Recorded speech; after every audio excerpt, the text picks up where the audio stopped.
cuando exaltamos el nombre del Señor, porque para eso fuimos creados, para alabanza de su nombre. Estamos cumpliendo con el propósito divino de alabar y exaltar su nombre. A eso nos reunimos aquí, a adorar su nombre.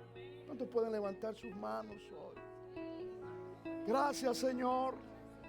Gracias, Señor, por lo que tú has hecho, por lo que está haciendo y porque lo sabemos que tú seguirás haciendo. Tú aún no has terminado, Señor. Y levantamos nuestras manos a ti, Señor, sin temor, porque tú estás con nosotros. Tú siempre has sido fiel y podemos recordar lo que éramos y lo que ahora somos en ti. En ti estamos seguros, papá. Te adoramos, te exaltamos, Señor. Gracias, Jesús. Gracias, Señor. Amén. Amén. Aleluya. Quiero en esta mañana bendecir a cada uno de mis hermanos, amigos, ministros que nos visitan también de otra congregación. Un saludo especial a los líderes de la iglesia, a los ancianos, a cada uno que está en eminencia. También quiero saludar desde este lugar al pastor Efraín Mateo, que yo sé que en este momento está conectado. Quiero enviarle un saludo especial para él y su familia, a todos los hermanos presentes, a los que se conectan en este momento por las redes, a este gran servicio para la gloria del Señor, de la iglesia Luz y Vida. También quiero saludar a mi esposa que está conectada, que yo sé que en este momento está ahí conectada y es un gran compromiso, ¿eh? Amén, amén. Y también quiero saludar de una manera especial a unas visitas que tenemos en medio nuestro. Tenemos a Yulisa Vitini, está por ahí, levanta sus manos. Bienvenida a la casa del Señor. Bienvenida a la casa del Señor. También tenemos a Julio Ortiz. Julio Ortiz está por allá. Bendiciones, Julio Ortiz. Aleluya. Sean bienvenidos a la casa del Señor. Amén. Si tenemos a alguien también en medio nuestro que no lo anotaron aquí, también le damos la bienvenida. Usted es bienvenido a este lugar en el nombre de Jesucristo. Bien, quiero invitarles a que busquen en su Biblia la carta primera de Pedro, capítulo 5, y vamos a leer a la altura del versículo 10 en adelante. Primera de Pedro, capítulo 5, versículo 10. Vamos a leer dos versos, versículo 10 y 11. Amén. Vamos a leer la palabra del Señor siempre bajo la comunión del Padre, del Hijo y del Espíritu Santo. Dice la palabra del Señor: mas el Dios de toda gracia, que nos llamó a su gloria eterna en Jesucristo, después que hayáis padecido un poco de tiempo, Él mismo nos perfeccione, afirme, fortalezca y establezca. A Él sea la gloria y el imperio por los siglos de los siglos de los siglos. Amén. Amén. Dios siga continuando. Dios continúa bendiciendo a su pueblo a través de su palabra.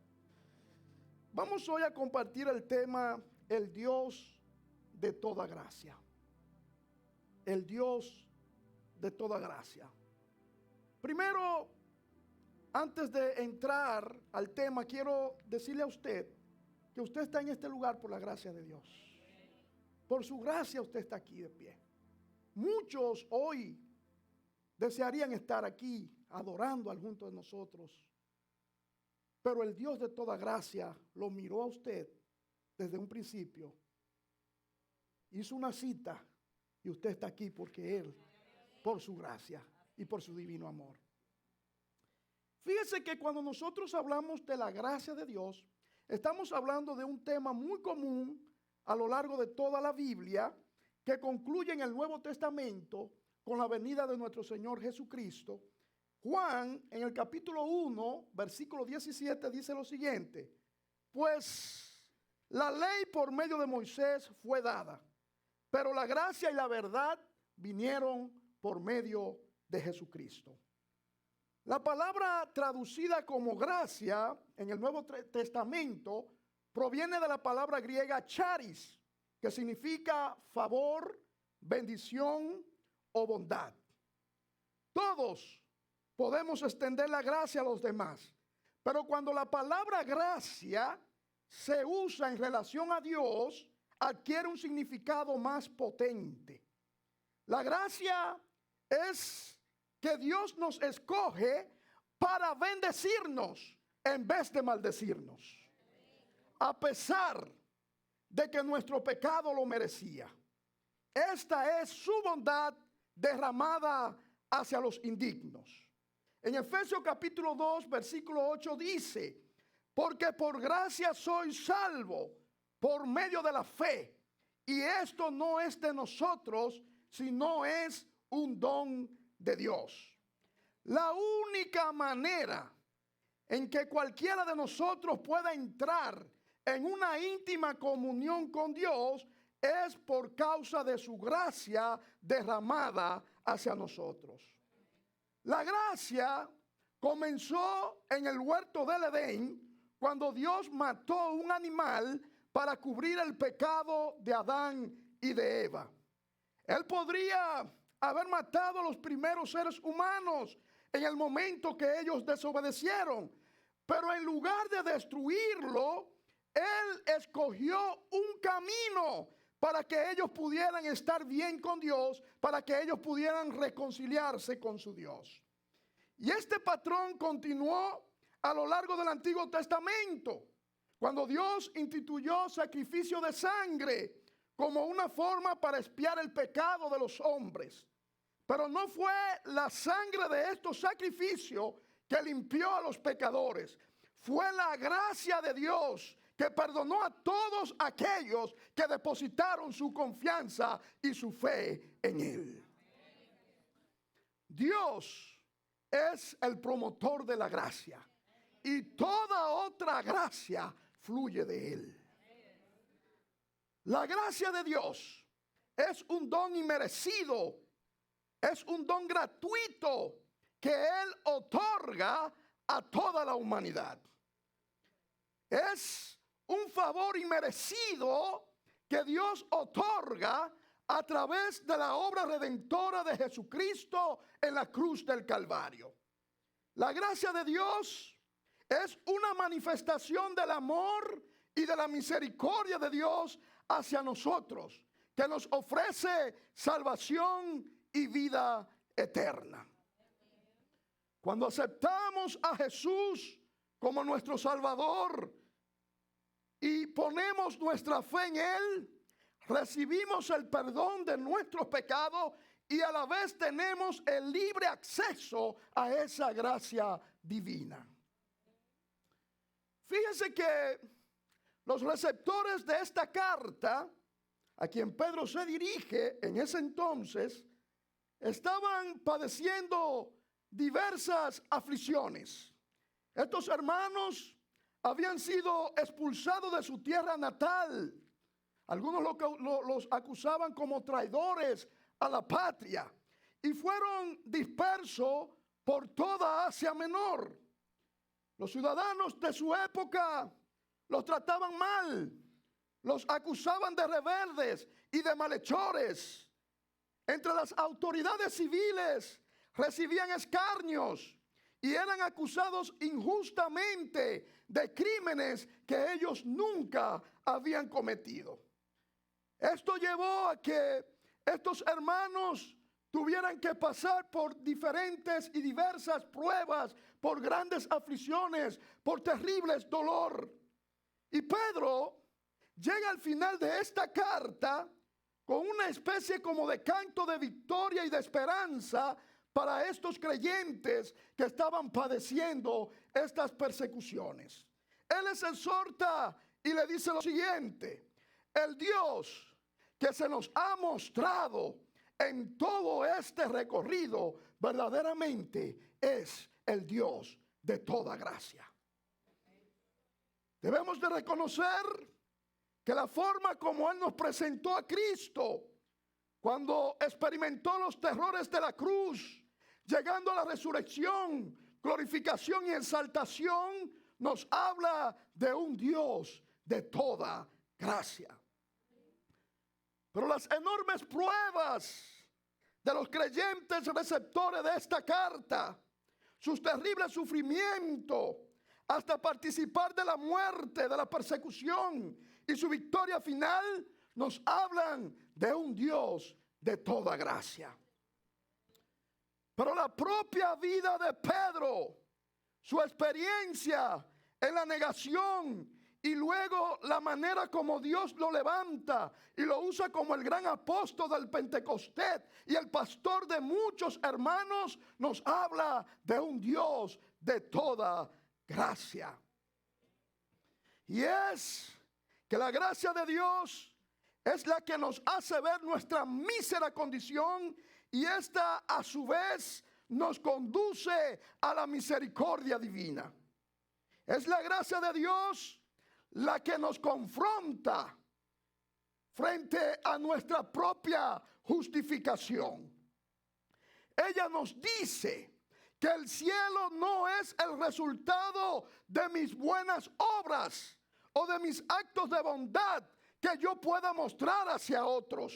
La gracia de Dios presenta la salvación como un regalo inmerecido.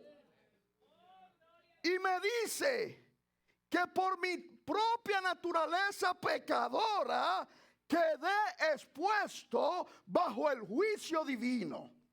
Pero con la intervención del Padre Eterno, esta intervención me libra cuando reconozco lo que soy y lo que su gracia puede hacer a favor de mí.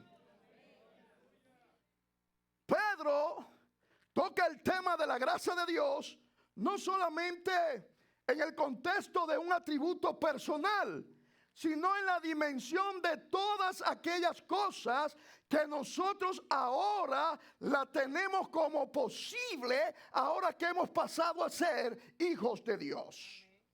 El apóstol Pablo, que para mí es uno de los que mejor entendió el tema de la gracia, él dice lo siguiente: y poderoso es Dios para hacer que abunde en nosotros toda gracia, a fin de que teniendo siempre en todas las cosas todo lo necesario, abundéis para toda buena obra.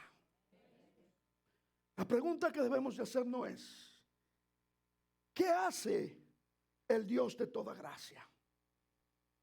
Lo primero que nos dice el versículo 10 de este capítulo 5 de primera de Pedro, en la parte A, dice que Él nos llamó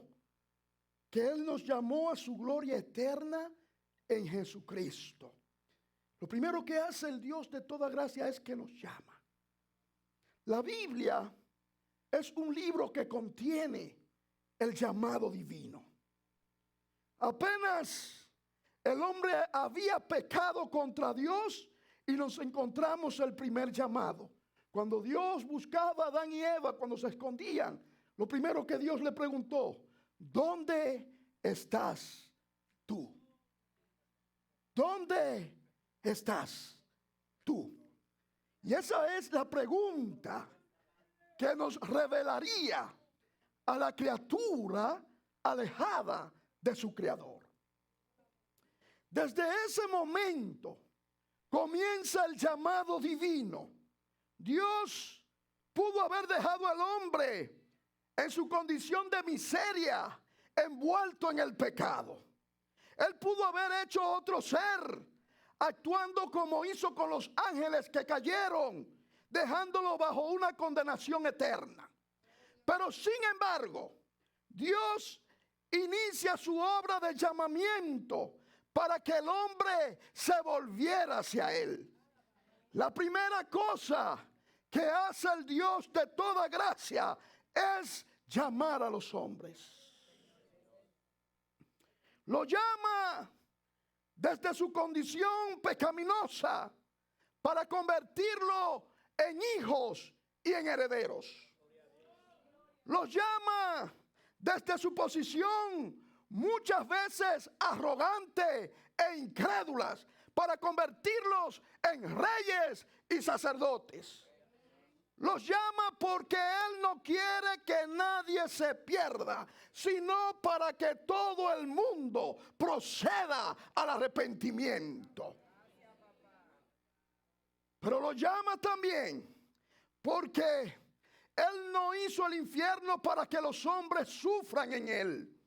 Dios no hizo el infierno para que el hombre vaya a hacerle compañía a Satanás por toda una eternidad.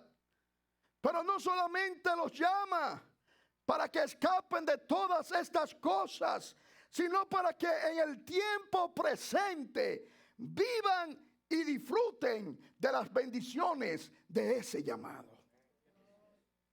Cuando Dios llama a alguien por medio de Jesucristo, lo hace partícipe de su vida abundante. De allí que en Jesús, escúcheme bien, si usted no sabe eso, se lo voy a recordar. Desde allí, en Jesús, nosotros tenemos, número 1, abundancia de vida, abundancia de pan, abundancia de agua, abundancia de paz, abundancia de amor, abundancia de gozo. Porque si alguien no conoce el gozo, no conoce a Cristo.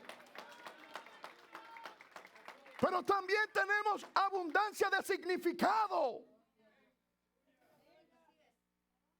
Y tenemos abundancia de propósito.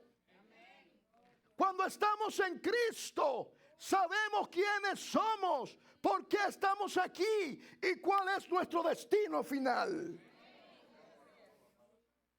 Pero su llamado, que es para salvación y preservación del alma, tiene el firme propósito de conducirnos a su gloria eterna por medio de Jesucristo, nuestro Señor y nuestro Salvador.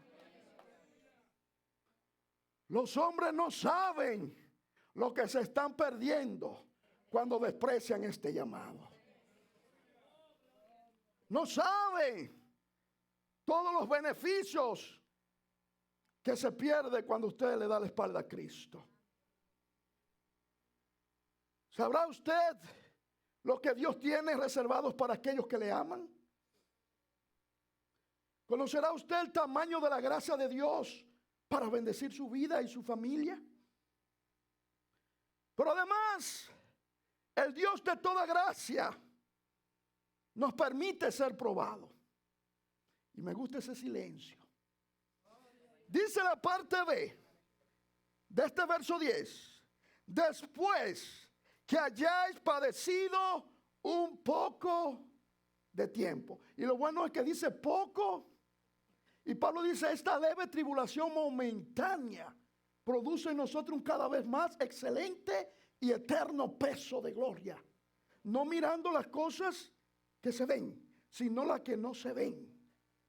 Porque las cosas que se ven son temporales, pero las que no se ven son eternas. Así que si usted está pasando cierta aflicción, es momentánea. Va a pasar. Cada lágrima, cada dolor, cada desesperación es momentáneo. Pero parece ser que las pruebas y el sufrimiento fue el tema favorito que Pedro tocó en esta primera carta. Su reiterado énfasis en la necesidad de ser probado nos suministra un propósito revelador cuando se pasa por tales circunstancias cristianas. Así tenemos que, por ejemplo, Dios permitió la prueba a Abraham de llevar a sacrificar a su hijo en el monte Moriah para conocer el tamaño de su fe. Dios permitió que Jacob perdiera aparentemente a su hijo José para probar su promesa de provisión. Pero también Dios permitió que su pueblo pasara 430 años de esclavitud en Egipto para probarle a ellos su auténtica libertad. Dios permitió que solamente 2 espías, de los 12 espías que enviaron para que miraran la tierra prometida, regresaran con un buen informe sobre esta tierra a conquistar. Con esto, los israelitas estaban siendo probados en relación a su confianza y dependencia de Dios en todas las batallas. Dios le dio permiso a Satanás para que probara a Job con el propósito de demostrar que sí hay hombres que pueden ser fieles a Dios sin llegar a blasfemar su nombre. Pero Dios permitió a Satanás que probara a Pedro para que supiera hasta dónde el Señor intercede por los suyos. Así también Dios permitió todas las terribles pruebas por las que pasó su Hijo amado, que siendo varón de dolores, experimentado en quebranto, se constituyera en nuestra mayor referencia cuando estamos pasando por algún horno de fuego. Es verdad que las pruebas tienen diferentes matices y colores. Algunas serán más grandes que otras. Algunas serán prolongadas y casi irresistibles. Algunas de ellas nos llevarán a preguntarnos, ¿dónde está Dios mientras estamos sufriendo? Otros nos tentarán a decir como la mujer le dijo a Job, cuando le dijo, aún retiene tu integridad, maldice a tu Dios y muérete. Pero la verdad es que el Dios de toda gracia permite todas estas pruebas con el propósito de capacitarnos y prepararnos para propósitos mayores. Alguien dijo que Él no va a poner el microwave más allá de lo que tú no puedas soportar. Él lo va a poner justamente a la medida. Y Él sabe cuándo te va a sacar de ahí. Pero además, este Dios de toda gracia es un Dios que sigue trabajando en nosotros. ¿Usted cree que Dios ha terminado con usted? Dios sigue trabajando en nosotros. Y como dice alguien, no pretenda que yo lo he alcanzado ya. Tenemos que seguir, dice el apóstol Pablo, hacia el blanco, hacia el supremo llamamiento en Cristo Jesús. Y este Dios de toda gracia sigue trabajando. Y algunos piensan que nuestro Dios es un Dios sin oficio, que está en su trono solamente dándonos órdenes mientras permanece en un eterno reposo. Pero el mismo Jesucristo se encargó de desmentir tal opinión cuando dijo, mi Padre hasta ahora trabaja y yo trabajo. Lo maravilloso del Dios que nos revela la Biblia es que desde que comenzó su creación no ha cesado de trabajar con el fin de llevar a su creación a lo que Él llama cielo nuevo, cielos nuevos y tierra nueva, donde morará la justicia. Y este trabajo se hace real en la vida de cada creyente. Dios está trabajando. Y respecto a esto, Pedro menciona 4 cosas donde Dios actúa como el auténtico alfarero divino cuando venimos a Él. Lo primero que Él dice, que el Dios de toda gracia nos perfecciona. Y esta es la palabra que tiene un rico significado en el idioma griego. En la antigüedad tuvo un uso médico, practicado mayormente en el área de traumatología. Cuando un hueso era quebrado, la parte que cubría lo afectado supliría la función de perfeccionar. Pero también se usaba cuando remendaban las redes. Una vez que los pescadores terminaban su oficio y empezaban a arreglar las redes, ellos tenían que perfeccionarla para volverla a usar, para tener un nuevo uso. Dios está trabajando con nosotros y nos está llevando a la perfección, hacia la altura del varón perfecto que es nuestro Señor Jesucristo. Por eso Él no ha terminado. Y ahí se compara con esto. Fíjese que las redes, mientras no estaban perfectas, no podían volverse a usar. Usted y yo somos los atalayas del Señor. Y el Señor tiene que trabajar ciertas áreas para poder usarnos para su gloria y para su honra. Y es posible que los instrumentos que Dios usa para perfeccionarnos, para nosotros nos parezcan un tanto extraños. Seguramente Él tomará el martillo y el cincel en su mano y comenzará a golpear la dura roca de nuestra vida. A muchos tendrán que golpearle la dura roca de su corazón para que se ablanda, porque el Espíritu de Dios no abunda en un corazón endurecido, sino en un corazón de carne. Por tanto, Dios tiene que tomar su mandarria y comenzar a dar duro con nuestra vida hasta que podamos nosotros estar perfeccionados. Tal obra de perfección a lo mejor le ocupará al Señor todo el tiempo de nuestro peregrinaje aquí en la tierra. Pero Él no va a claudicar en su empeño de llevarnos a la perfección. Note lo que dice el apóstol Pablo en Filipenses capítulo 1, versículo 6. Estando persuadido de esto, que el que comenzó en nosotros la buena obra, la perfeccionará hasta el día de Jesucristo.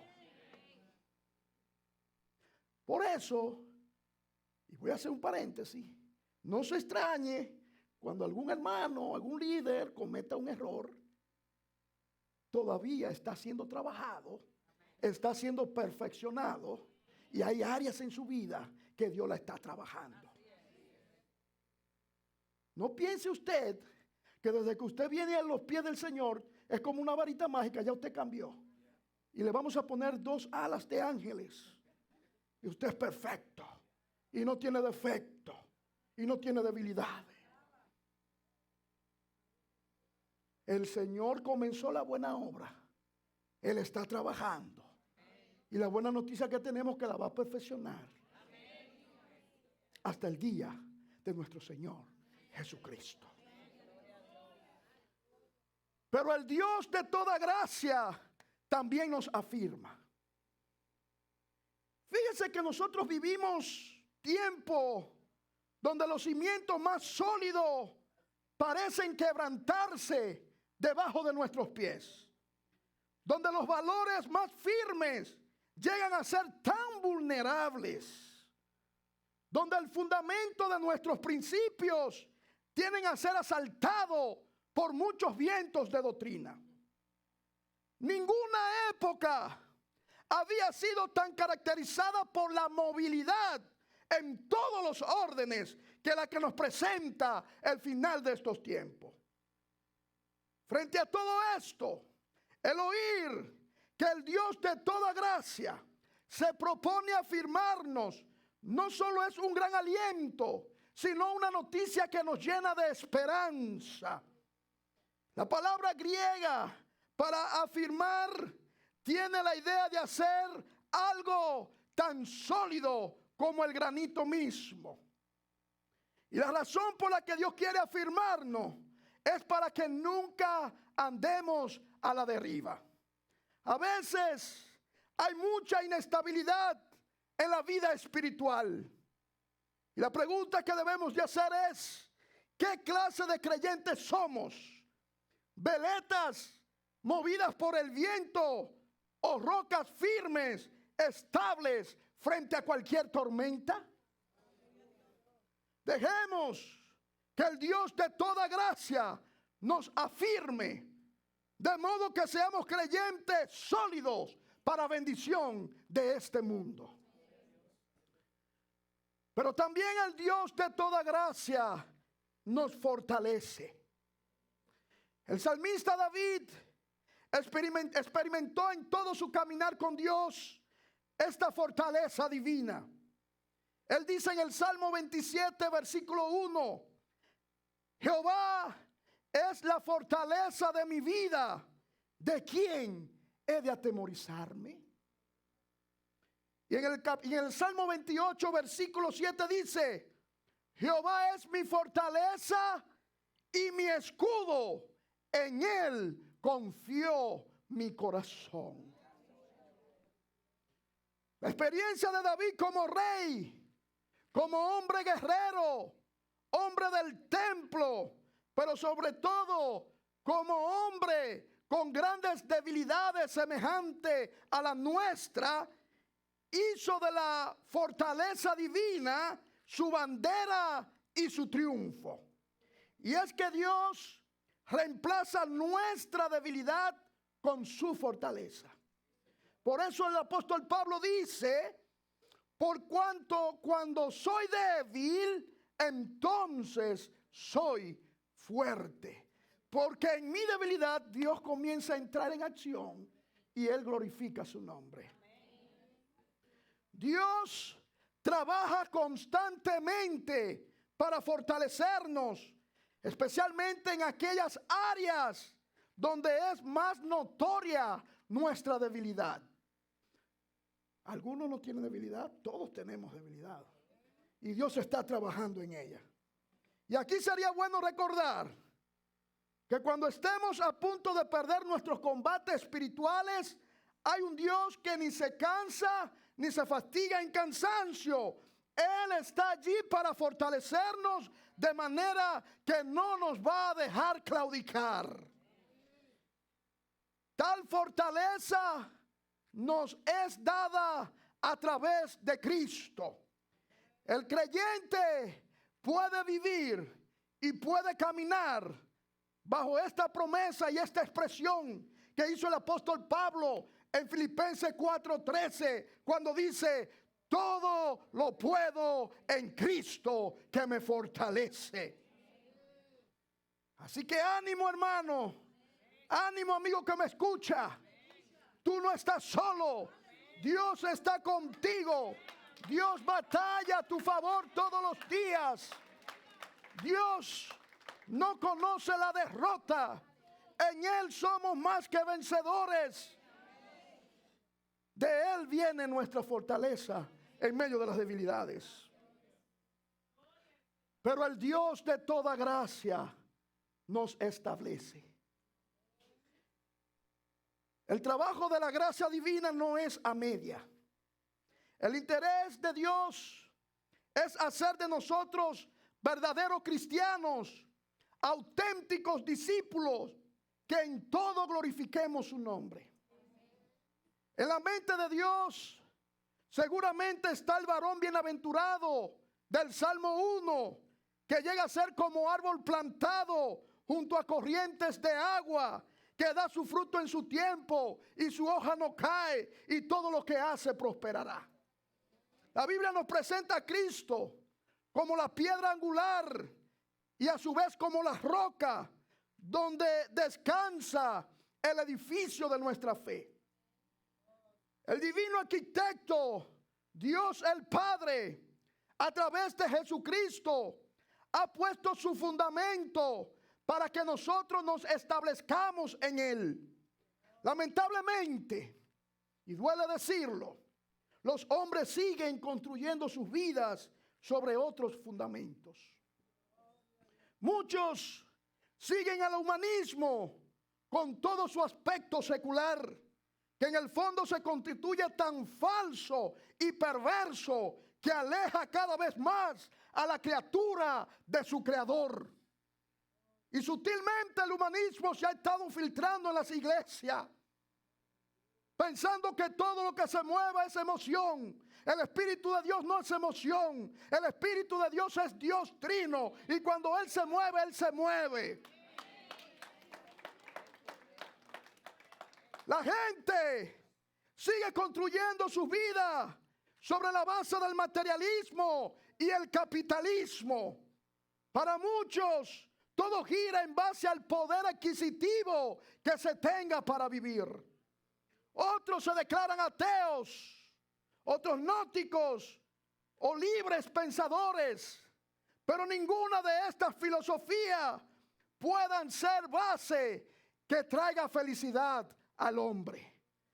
Pero el Dios de toda gracia quiere establecernos sobre la base más firme y segura que es nuestro Señor Jesucristo. Ninguna cosa será más importante como el de permitirle al Señor que nos establezca en Cristo. Hemos de examinar sobre qué terreno se está construyendo nuestra vida. ¿Será acaso la arena movediza de este mundo inestable o sobre la roca firme y segura de nuestro común Salvador? Dejemos que el arquitecto divino termine esa obra, esa buena obra que Él ha comenzado en cada uno de nosotros. Hemos visto que el Dios de toda gracia primeramente nos llama teniendo como finalidad su gloria eterna. Luego, con su voluntad permisiva, nos lleva a diversas pruebas que tiene como propósito el de afinar el oro que hay en cada uno de nosotros. Pero sobre todo, el Dios de toda gracia está empeñado en terminar la obra que comenzó en cada uno de nosotros. Y qué bueno es saber que Él quiere perfeccionarnos, afirmarnos, fortalecernos y establecernos para ser bendecidos por su gracia. Rindamos nuestra vida a Él y comencemos a ser recipiente de toda esa gracia que Él ha dispuesto para sus hijos. Dejemos que Él derrame esa gracia en nosotros y a través de nosotros, y así reflejemos con nuestra vida que Él es el Dios de toda gracia. Quiero concluir con el Salmo 45, con los primeros versos, cuando el salmista expresa lo siguiente: rebosa mi corazón con palabra buena, dirijo al Rey mi canto, mi lengua es pluma de escribiente, muy ligero. Eres el más hermoso de los hijos de los hombres, la gracia se derramó en tus labios, por tanto Dios te ha bendecido para siempre. Toda gracia ha sido derramada a través de Jesucristo. El que está en Cristo camina bajo la cobertura de la gracia divina. Jesús es el regalo inmerecido más grande que nosotros hemos recibido de parte de Dios. Por eso Juan 3:16 dice: porque de tal manera, es decir, no hay comparación, Dios amó al mundo, su gracia se manifestó para que todo aquel que cree en Él no se pierda, sino que todos tengan vida eterna.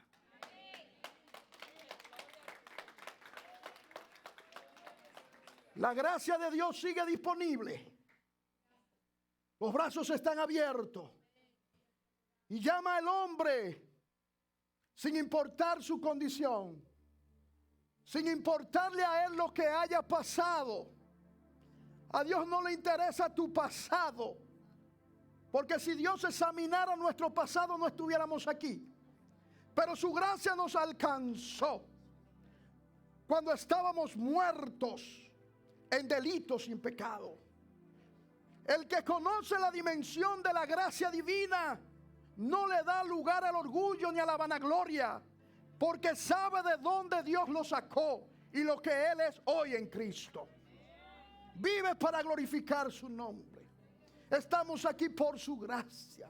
Predicamos su palabra por su gracia. Estamos en la iglesia por su gracia. Si tú estás desempeñando una función en la iglesia es por su gracia. Si Dios te ha hecho un llamado específico es por su gracia. Si tú cantas es por su gracia. Si tú tocas un instrumento es por su gracia. Si tienes un negocio es por la gracia de Dios. Todo lo que tú tienes es por la gracia de Dios. Todo es de Él. Nosotros solamente somos administradores. No se apegue a nada de esta tierra. Apégase a Dios, a su gracia. Enfóquese en eso que Dios le ha dado, que usted no se merecía. Por su gracia y por su divino amor estamos aquí. Póngase de pie.